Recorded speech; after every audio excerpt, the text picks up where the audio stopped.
مولاي صل وسلم دائما أبدا على حبيبك خير الخلق كلهم. بسم الله الرحمن الرحيم. وما أرسلنا من رسول إلا ليطاع بإذن الله ولو أنهم إذ ظلموا أنفسهم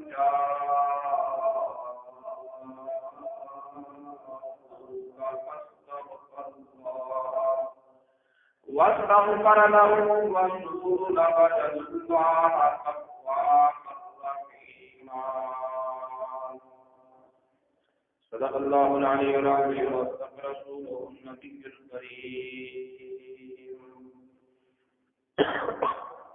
نحن على ذلك من الشاهدين والشاكرين والحمد لله رب العالمين. قال الله تبارك وتعالى في القرآن المجيد والفرقان الحميد في شان حبيب الرحمن الرحيم. إن الله وملائكته يصلون على النبي يا أيها الذين آمنوا صلوا عليه وسلموا تسليما. والصلاة والسلام عليك يا سيدي يا رسول الله وعلى آلك وأصحابك يا حبيب الله. الصلاة والسلام عليك يا سيدي يا رسول الله وعلى آلك وأصحابك يا رحمة للعالمين.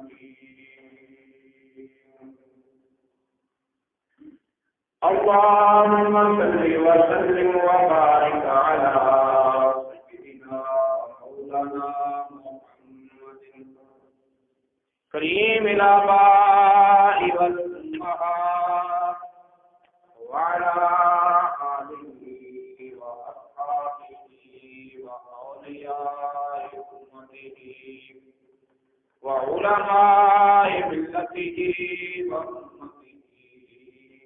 أجمعين عدد كرمك يا كريم يا كريم يا كريم يا كريم.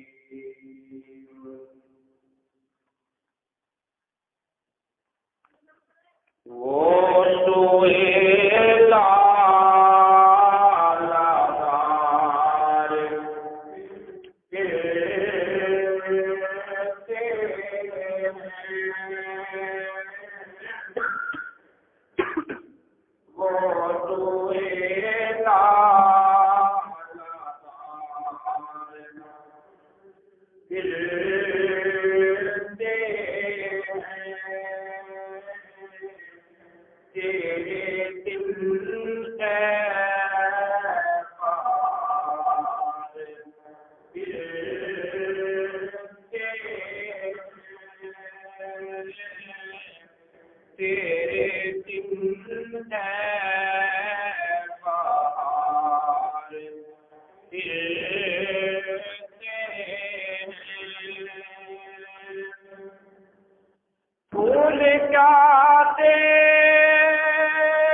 تیرے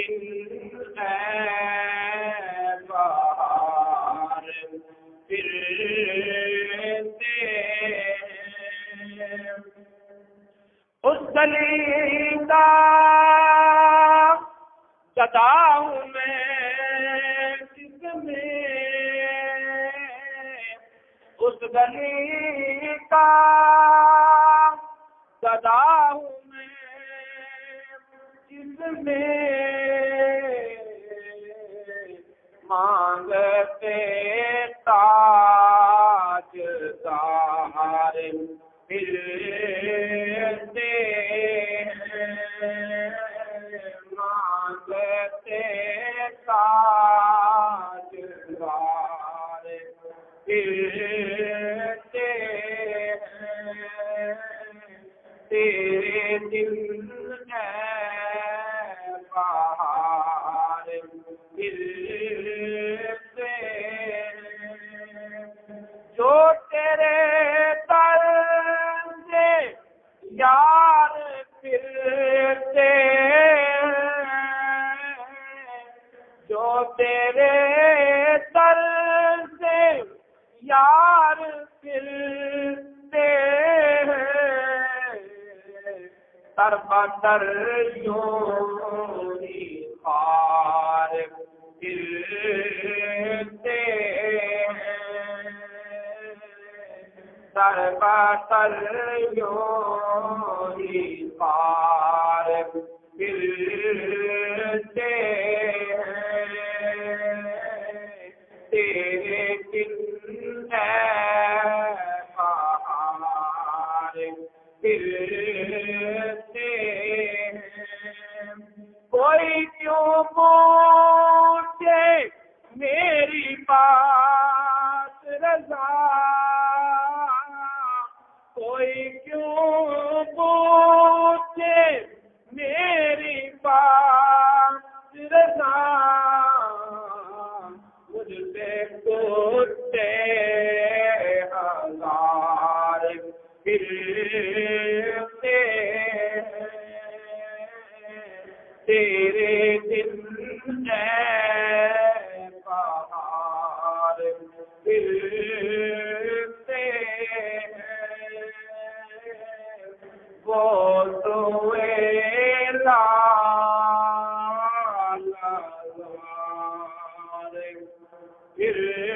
پھرتے ہیں۔ اللہ تعالیٰ کی حمد و ثنا کے بعد اللہ تعالیٰ کے پیارے حبیب خدا تاجدار بطوحہ قبلہ کونین سرکار دو عالم نور مجسم حبیب کبریا احمد مصطفیٰ محمد مصطفیٰ صلی اللہ تعالی علیہ وآلہ وسلم کی پاک بارگاہ بسم اللہ میں ہدیہ درود و سلام پیش کرنے کے بعد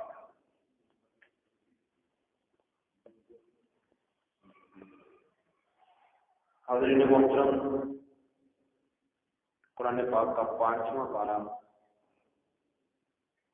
سورہ نساء کی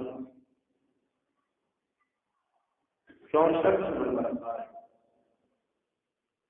اللہ رب العزت نے ارشاد فرمایا وما ارسلنا برسول الا لیطاع باذن اللہ، اور ہم نے کوئی رسول نہ بھیجا مگر اس لیے کہ اس کے حکم کی اطاعت کی جائے۔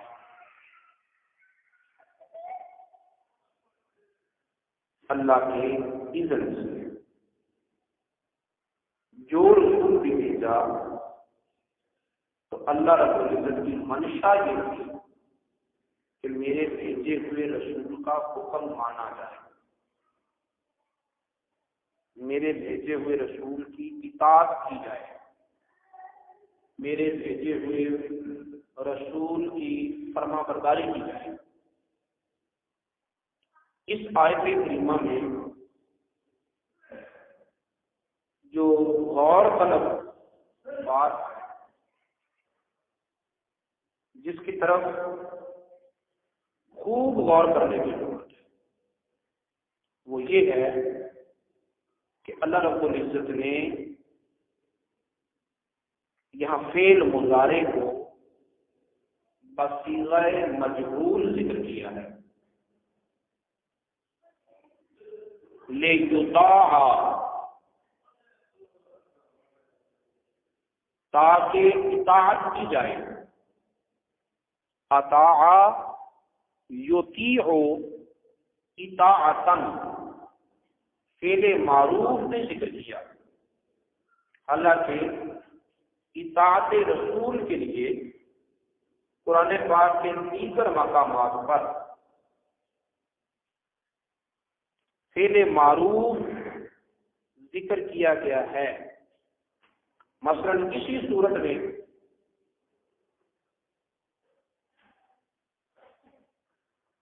آیت نمبر 69 میں اللہ تعالیٰ فرماتا ہے وَمَن يُطِعِ اللَّهَ، جس نے اللہ والرسول اور رسول کی اطاعت کی، تو یطع الرسول یہ صیغہ معروف۔ اسی طرح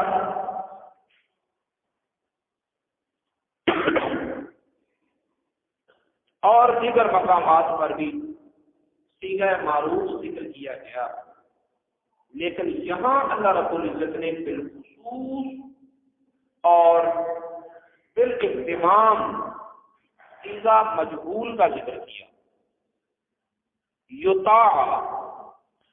اب صیغہ معروف اور مجہول یہ ایک صرفی اور محض علمی بحث ہے۔ سادہ لفظوں میں صیغہ معروف و مجہول کا فرق آپ لوگوں کے ذہن میں بٹھا دو، تاکہ آیت کریمہ کے اس مقام سے حاصل ہونے والی روشنی اچھے انداز میں ہمارے دلوں تک پہنچے۔ جب صیغہ معروف ہوتا ہے تو وہاں فاعل متعین ہوتا ہے، فاعل کام کرنے والا جس کی طرف فعل کی نسبت ہے وہ متعین ہوتا ہے، مقرر ہوتا ہے، خاص ہوتا ہے۔ اور جب مجہول ذکر کیا جاتا ہے تو وہاں فاعل متعین نہیں ہوتا، فاعل متعین نہیں ہوتا، بلکہ مفعول جس کے ساتھ کام وابستہ ہے وہ متعین ہوتا ہے، اور جس کی طرف فعل کی نسبت ہوتی ہے وہ عام ہوتا ہے، وہ غیر متعین ہوتا ہے، کوئی بھی ہو سکتا ہے، سب بھی مراد ہو سکتے ہیں۔ جیسے ایک مثال اردو کے حوالے سے دیتا ہوں، کہتے ضرب زید، زید نے مارا، زید نے مارا۔ تو اب یہاں مارنے والا فعل ایک شخص کے ساتھ مخصوص ہے کہ مارنے والا زید ہے، ایک آدمی متعین ہو گیا، ٹھیک ہے۔ اور اگر یہ کہا جائے ضرب زید، زید مارا گیا، تو اب جس سے مار پڑی وہ تو خاص ہے کہ وہ زید ہے، لیکن مارا کس نے ہے یا کس نے ہے یہ متعین نہیں، ایک نے مارا، دو نے مارا، سب نے مل کر مارا، زید مارا گیا۔ اب مارنے والا کون کون ہے یہ کوئی خاص نہیں، یہ کوئی مقرر نہیں، یہ متعین نہیں۔ تو اللہ رب العزت نے جب رسولوں کی بعثت کا منشا اور مقصد بیان کیا تو یہ نہیں کہا کہ ہم نے رسول اس لیے بھیجے تاکہ انسان ان کی اطاعت کرے، بصیغہ معروف نہیں ذکر کیا،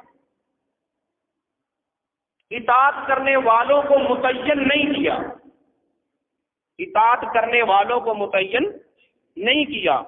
ہم نے رسول اس لیے بھیجے تاکہ جنات ان کی اطاعت کریں، اطاعت کرنے والوں کو متعین نہیں کیا، بلکہ کہا ہم نے رسول اس لیے بھیجے تاکہ ان کی اطاعت کی جائے۔ رسول کو تو متعین کیا کہ رسول ہے جس کی اطاعت کی جانی ہے۔ اب اطاعت کرے کون کون، کون اطاعت کرے، یہ متعین نہیں کیا، اور یہ غیر متعین کر کے، غیر مقرر کر کے، خاص کیے بغیر عام حکم رکھ کر گویا کہ اللہ تعالیٰ نے کائنات کو بتا دیا کہ لوگوں تم مانو یا نہ مانو، تم اطاعت کرو یا نہ کرو، تم فرما برداری کرو یا نہ کرو، میں نے جسے رسالت کا تاج دے کر، میں نے جسے نبوت کے چہرے پہنا کر بھیجا ہوتا ہے، اسے یہ شان دے کر بھیجا ہوتا ہے، وہ پتھر کو حکم کرے گا، پتھر بھی حکم مانے گا، وہ درختوں کو حکم کرے گا، درخت بھی اس کی بات مانے گی، وہ جنات کو حکم کرے گا، وہ جنات مانے گے، وہ کائنات کی ہواؤں کو حکم دے گا، ہوائیں اس کا حکم مانے گی۔ میں نے رسول کو اس لیے بھیجا ہوتا ہے تاکہ اس کی بات مانی جائے، تم مانو یا نہ مانو، لیکن میرے رسولوں کی اطاعت کی جاتی ہے، کی جاتی رہے گی۔ میرے رسولوں کی اطاعت کی جاتی ہے، کی جاتی رہے گی۔ لیطاع بإذن اللہ، میں نے اس لیے رسولوں کو بھیجا تاکہ ان کی اطاعت کی جائے، تاکہ ان کا حکم مانا جائے، تاکہ ان کی فرما برداری کی جائے۔ تو فرما برداری کرنے والوں کو متعین نہیں کیا، اگر ان میں انسان بھی شامل ہو جائیں ان کی خوش قسمتی، اگر ان میں جنات بھی شامل ہو جائیں ان کی خوش قسمتی، لیکن اگر یہ مکلف مخلوق میرے رسولوں کی، میرے بھیجے ہوئے نبیوں کی اطاعت نہ کرے تو پھر قطعاً ذہن میں یہ خیال نہ آنے دینا کہ ان کی تو کوئی مانتا ہی نہیں۔ یہ ہواؤں کو کہیں گے ہوائیں مانیں گے، یہ بادلوں کو کہیں گے بادل مانیں گے، یہ زمین کو کہیں گے زمین حکم مانے گی، یہ آسمان کو اشارہ دیں گے آسمان حکم مانے گا۔ کائنات ساری کی ساری رسولوں کی مطیع ہوتی ہے۔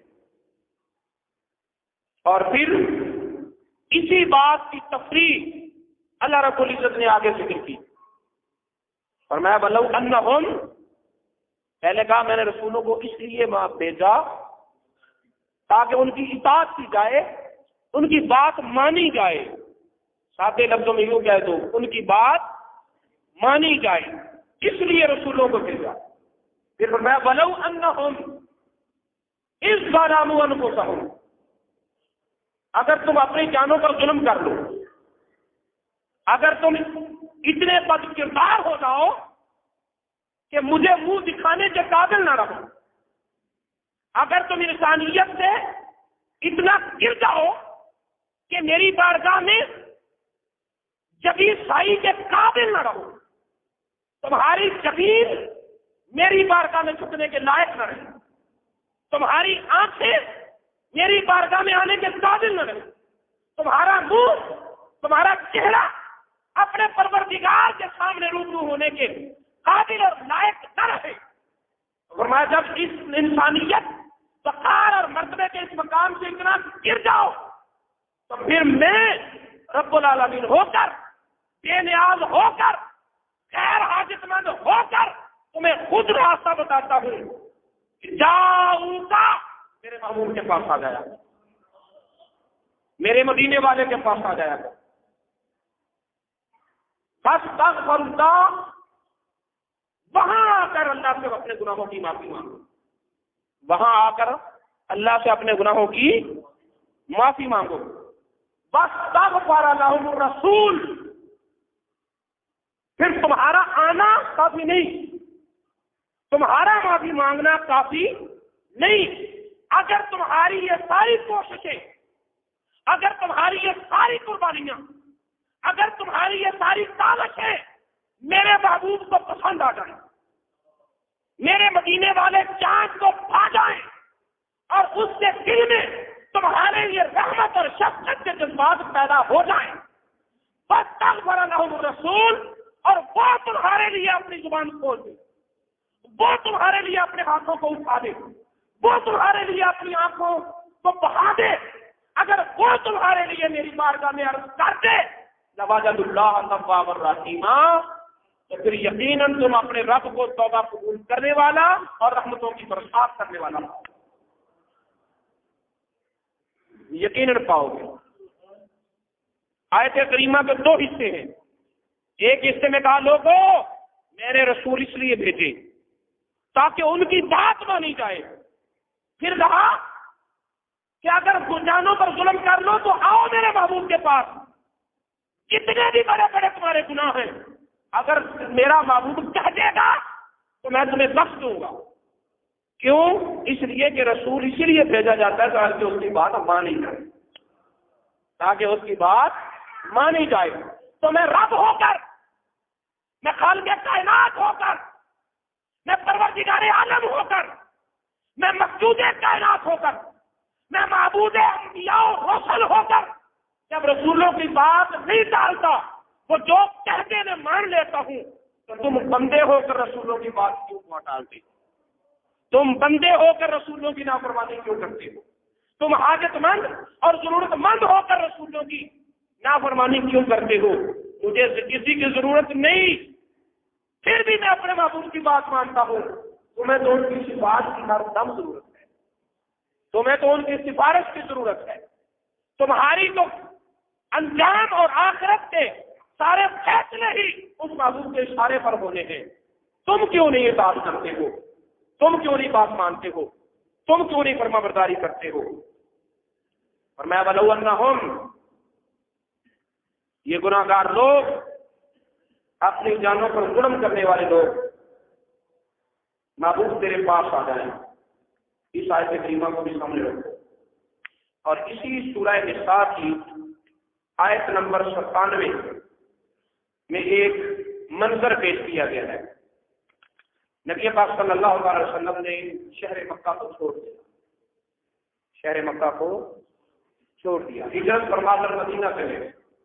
تو اللہ رب العزت نے حکم فرما دیا کہ جب تک میرے محبوب کے مکہ چھوڑنے پر کلمہ پڑھنے والوں تو مکہ چھوڑو گے نہیں، تب تک میں تمہارا کلمہ بھی قبول نہیں کروں۔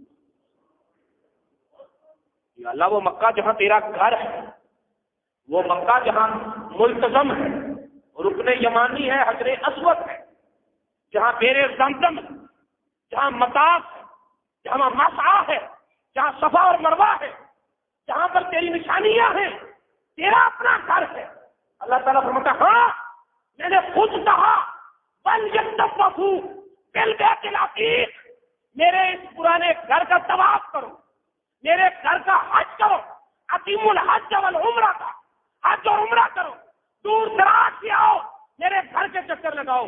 یہ حکم تھا، یہ حکم ہے، یہ حکم رہے گا، لیکن یہ حکم اتنے مدت کے لیے منسوخ کر دیا جاتا ہے جتنی مدت تک میرا مدینے والا لوٹ کر اس شہر میں نہیں آتا ہوں۔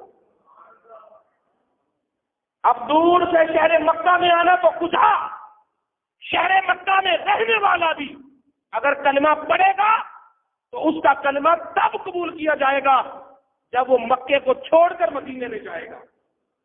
یا اللہ، کہاں مکے میں آنے کا حکم، کہاں مکے سے جانے کا حکم؟ فرمایا محبوب نے جو مکہ چھوڑ دیا ہے، جب تک وہ مکے میں نہیں آئے گا تب تک مسلمانوں کا مکے میں رہنا بھی مجھے گوارا نہیں ہے۔ کچھ لوگ وہ تھے جنہوں نے حال کے مرض میں ہجرت کی، مدینہ میں نہ پہنچ سکے، راستے میں فوت ہو گئے، انہوں نے مر جانا گوارا کر لیا لیکن مکے میں رہنا گوارا نہ کیا۔ جہاں ایک نماز کا ثواب 1,00,000 نماز کے برابر ہے، اور میں تب تک کلمہ قبول نہیں جب تک تم اس مکے کو چھوڑو گے نہیں۔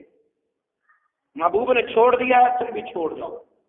کچھ لوگ وہ تھے جنہوں نے مکہ کو نہ چھوڑا، جائیدادوں زمینوں کو نہ چھوڑا۔ یہ بات ذہن میں رہے، منافق مدینہ میں ہوئے ہیں، مکے میں کوئی منافق نہیں ہوا۔ مکے میں کوئی منافق، بات سمجھ لیں، منافق وہ ہوتا ہے جو زبان سے کلمہ پڑھے اور اندر سے بغض رکھے۔ مکے کی سرزمین ایسی تھی کہ زبان سے کلمہ پڑھ سکتا ہی نہیں تھا۔ یہاں دو ہی تھی، یا پکے کافر ہیں یا پکے مومن ہیں۔ منافق کا وجود نہیں تھا مکہ میں ہجرت سے پہلے. ہجرت سے پہلے کوئی منافق نہیں تھا، کیونکہ وہاں کلمہ پڑھنا اتنا کٹھن تھا کہ کوئی دکھلاوے کا پڑھ نہیں سکتا. کوئی سچے دل سے بھی کلمہ پڑھتا تھا تو بڑے جگرے والا پڑھتا تھا. عمر فاروق کا کام تھا جو مدینے مکے کا طواف کر کے سارے سرداروں کے سامنے کہا لو میں مسلمان ہوں. یہ عمر فاروق کا کام تھا. یہ حضرت بلال کا عشق تھا کہ مارے کھائیں اور کلمہ پڑھ کے سنایا، تماشا بنے لیکن کلمہ پڑھ کے سنایا. یہ حضرت یاسر کا کام تھا کہ جن کے ایک پاؤں کو ایک انگلی سے باندھ دیا گیا، دوسرے پاؤں کو دوسری اونٹ سے باندھ دیا گیا، دونوں اونٹوں کو مخالف جہت بھگا دیا گیا، اور جس میں مقدس کو چیر کر 2 ٹکڑے کر دیا گیا، پھر بھی زبان پر یہی تھا لا الہ الا اللہ. مکہ کی سرزمین ایسی تھی کہ وہاں کوئی دکھلاوے کا کلمہ پڑھ نہیں سکتا. جس نے کلمہ پڑھا صدق دل سے پڑھا، صدق دل سے پڑھا. لیکن اللہ تعالیٰ فرماتے تیرے صدق دل کو تب تک قبول نہیں کروں گا جب تک تو اس مکے کو چھوڑ کر مدینہ میں نہیں جائے. جب محبوب مدینے میں چلا گیا تو مکے میں کیا لینے بیٹھا ہے؟ کچھ لوگ وہ تھے جنہوں نے مکے کو نہ چھوڑا، ان کی موت مکے میں ہوئی، اور نبی پاک صلی اللہ علیہ وسلم کے فتح مکہ فرمانے سے پہلے مکے میں رہتے ہوئے وہ فوت ہو گئے. جب وہ قبروں میں گئے تو ان کا اور فرشتوں کا جو تکرار ہوا، جو باتیں ہوئی، اللہ تعالیٰ نے قرآن میں نازل کی. یہ سورہ نساء کی آیت نمبر 97 فرمایا ان الذین توفاہم الملائکۃ ظالمی انفسہم. وہ لوگ جن کو فرشتوں نے جن کی روح اس حال میں قبض کی کہ وہ اپنی جانوں پر ظلم کرنے والے تھے. وہ اپنی جانوں پر ظلم کرنے والے تھے. سارے مکے کی فضا سے ٹکر لینے والے، اپنوں کو چھوڑ کر دوستوں سے دشمنی مول لینے والے. کلمہ پڑھنا مکے کی فضا میں آسان نہیں تھا. ان کے بارے میں فرماتا ہے رب کہ یہ اپنی جانوں پر ظلم کرنے والے. جب وہ قبروں میں گئے قالو، فرشتوں نے کہا فیما کنتم،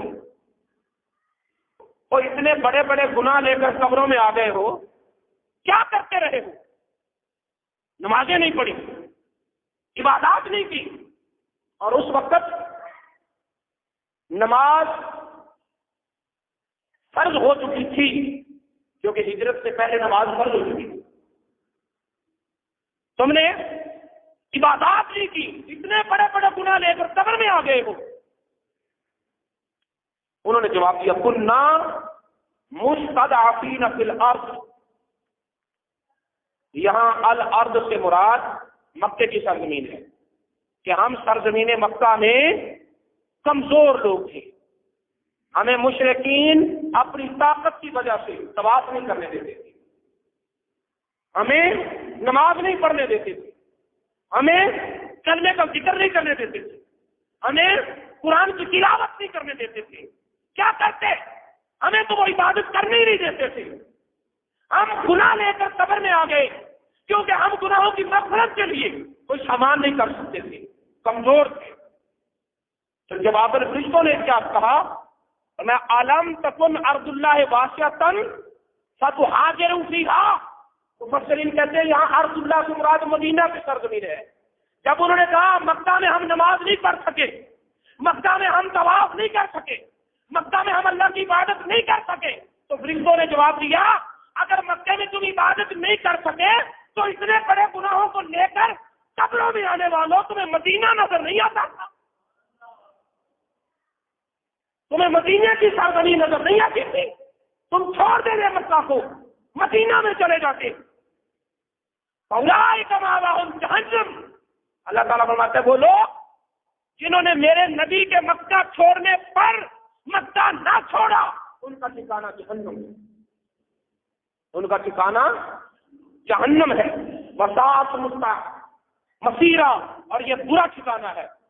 تو اس آیت کریمہ سے یہ بات واضح ہو گئی کہ کوئی جتنا بھی بڑا گناہگار کیوں نہ ہو، جتنا بھی بڑا افطار کیوں نہ ہو، احساس ندامت پیدا ہو جائے تو اپنے اعمال کے ان گناہوں کے پہاڑوں کو لے کر مدینے کی سرزمین پر قدم رکھنا اس کا کام ہے، اور اس کے گناہوں کو بخشوا دینا یہ مدینے والے تاجدار کا کام ہے۔ اس کے گناہوں کو بخشوا دینا حضرت علی راوی ہے، اور پیر کرم شاہ لازنی نے اسے ضیاء القرآن میں ذکر کیا۔ نبی پاک صلی اللہ علیہ وسلم کے وصال کے 3 دن بعد تیسرے دن ایک اعرابی آیا اور پوچھتا تھا اے رسول اللہ، اللہ کا رسول کہاں ہے، اللہ کا رسول کہاں ہے؟ تو اسے بتایا گیا کہ رسول اللہ قد مات، کہ اللہ کے رسول تو فوت ہو گئے، اللہ کے رسول فوت ہو چکے، وصال ہو گیا۔ وہ کہنے لگا اچھا مجھے رسول اللہ کی مزار پر لے جاؤ، قبر انور پر لے جاؤ۔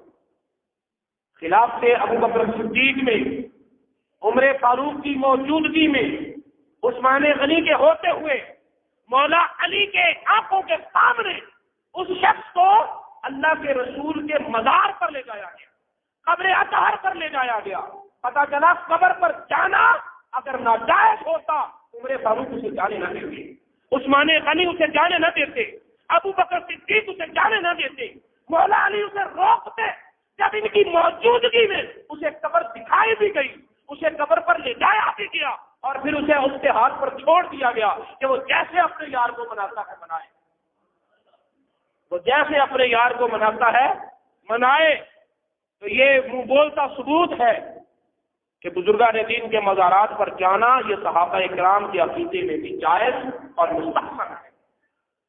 حضرت علی المرتضیٰ فرماتے ہیں میں دیکھ رہا تھا کہ وہ شخص آیا، آنکھوں میں آنسو تھے اور زبان سے کہہ رہا تھا اے محمد صلی اللہ علیہ وسلم، آپ جو کتاب لے کر آئے ہیں اس کتاب میں اللہ تعالیٰ نے فرمایا لو انہم ظلموا انفسہم جاؤک، اگر جانوں پر ظلم کر لو تو تیرے پاس آ جائیں۔ اے محبوب خدا، میں نے اپنی جان پر ظلم کیے اور جان پر ظلم کرنے کے بعد بھاگا نہیں، راہ فرار اختیار نہیں کی، تیری چوکھٹ پہ آ گیا ہوں اور تیری چوکھٹ پہ آ کر اپنے رب سے معافی بھی مانگ رہا ہوں۔ اب اگلا کام تیرا ہے، میں آ گیا ہوں، میں شرمندہ ہوں، میں معافی مانگ رہا ہوں، اگلا کام تیرا ہے۔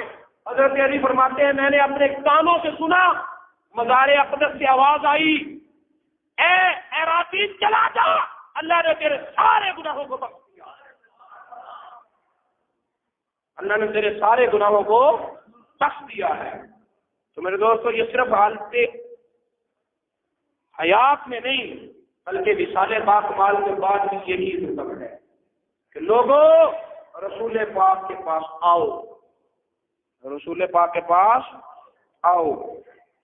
اور یہ ازالہ ہے، یہ معاف، یہ کفارہ ہے، کیونکہ نبی پاک صلی اللہ علیہ وسلم کے متعلق اللہ تعالیٰ نے ارشاد فرمایا قد جاءکم،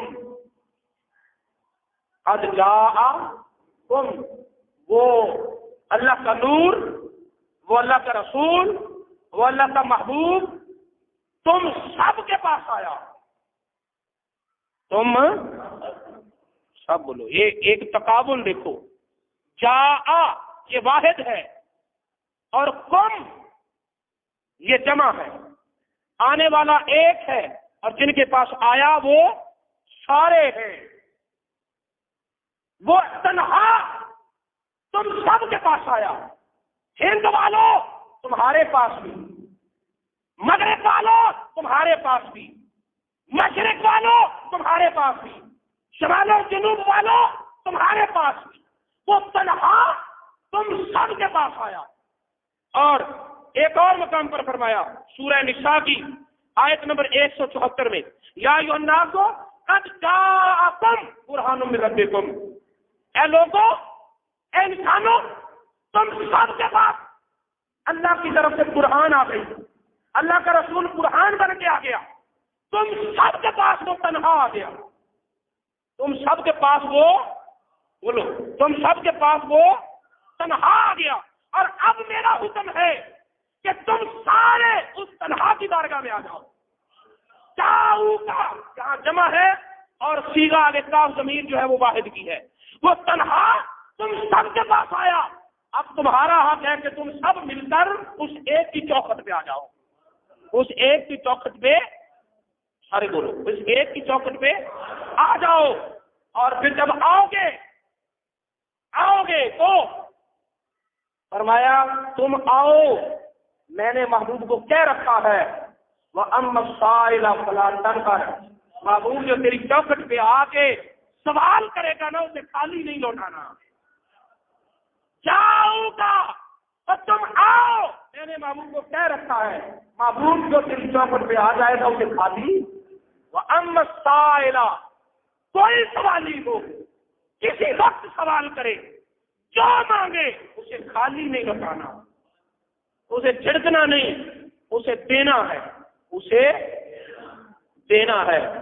اب ہر سوالی کو کون دے سکتا ہے؟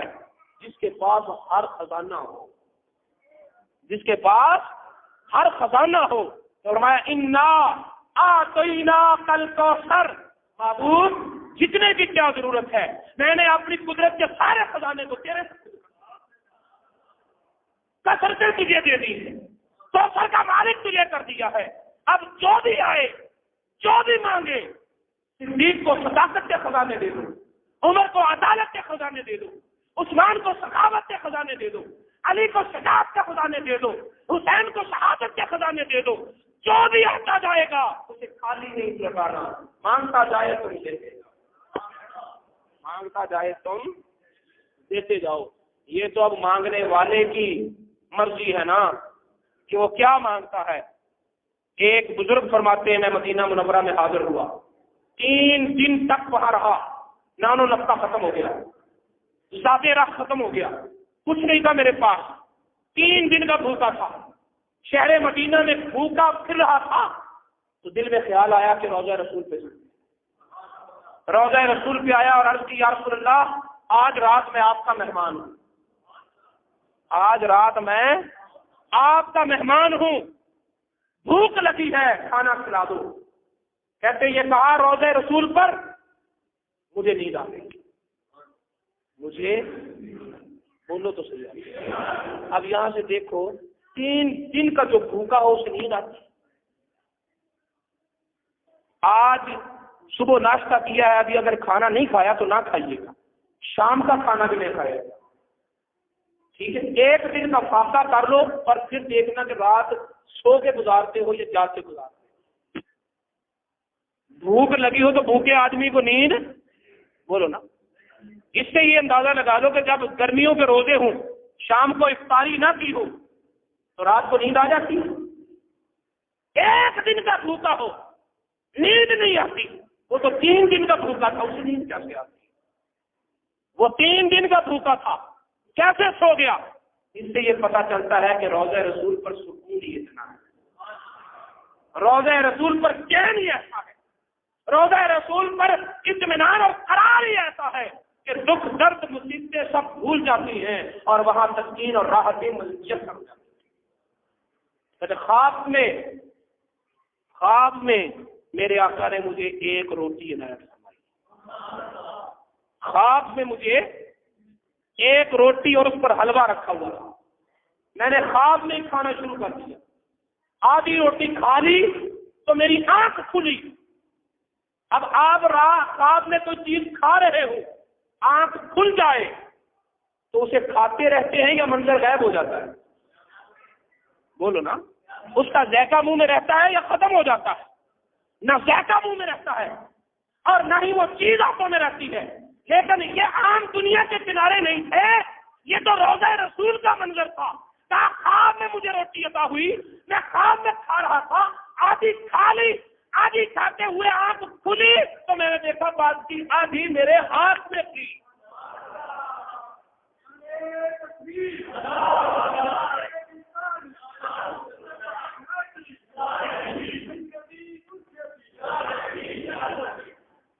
باقی آدھی اب اس کی مرضی کہ اس نے مانگی روٹی تھی، اس کی مرضی، اس نے مانگی روٹی تھی۔ جیسے کہ دوست ہے کہتے یار وہاں جا کر بروسٹ کی نیت کرے، بروسٹ مل جاتا ہے، وہاں پر جا کر اگر سموسے کے رائتا کرے سموسے مل جاتے ہیں۔ اتنی بڑی بارگاہ ہو اور وہاں پر بروسٹ اور سموسے مانگے جائیں، انڈے اور روٹی اور پراٹھوں کا طلب کیا جائے، اور اگر اس بارگاہ میں جاؤ تو خواجہ خواجہ والی ہندوستان سلطان الجہاں حضرت خواجہ معین الدین چشتی اجمیری رحمۃ اللہ علیہ کا نمونہ بن کے کھاؤ، جو حاضر بارگاہ ہوئے، گلے میں پٹکا ہے، ہاتھ جوڑ کر کہہ رہے ہیں یا رسول اللہ ہے انی غریب مفلس جئت علی بابک یا رسول اللہ فاتنی قطرۃ من صحاب جودک یا رسول اللہ غریب ہوں، حاجت مند ہوں، مفلس ہوں، خالی دامن ہوں اور فقیر منگتا بن کر آیا ہوں، آپ کی جود و صفا کے بادل برس رہے ہیں، ایک قطرہ مجھ غریب کو بھی عطا کر دو۔ آپ کی جود و عطا کے بادل برس رہے ہیں، صحابہ جود و عطا جاری ہے، ایک قطرہ عطا فرما دو، ایک قطرہ دے دو۔ تو وہ ایک قطرہ میرے رسول نے دیا، صدیاں ہو گئی ہیں، ہندوستان سارا کھا رہا ہے، قطرہ ہی نہیں ختم ہوتا،